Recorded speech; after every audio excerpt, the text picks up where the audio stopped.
Des vaches, beaucoup de vaches, mais aussi des chevaux. C'est pour cela que l'ouverture du marais communal attire toujours beaucoup. Cette année, ils sont 14 éleveurs à avoir souhaité profiter de cette parcelle de 240 hectares. Un terrain de jeu idéal pour les 500 bovins et la quarantaine de chevaux qui, ce matin-là, venaient de prendre leur quartier d'été. Le principe du communal avant tout, c'est que les éleveurs de la commune, en premier lieu, mettent leurs animaux sur ces pâturages, des pâturages collectifs, quoi. Quand on n'a pas assez d'animaux des éleveurs de la commune, on va chercher des éleveurs hors commune.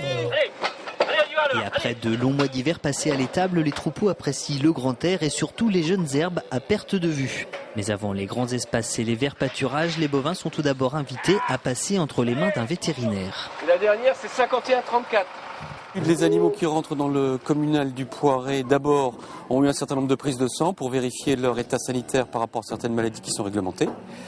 Deuxièmement, ici, on va les traiter systématiquement contre les mouches et en partie contre les tiques avec l'application d'un insecticide sur le dos.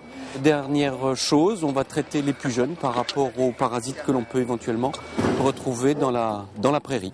Une prairie sur laquelle se perpétue la tradition depuis plus de 200 ans. Cette parcelle appartient à la commune depuis la Révolution.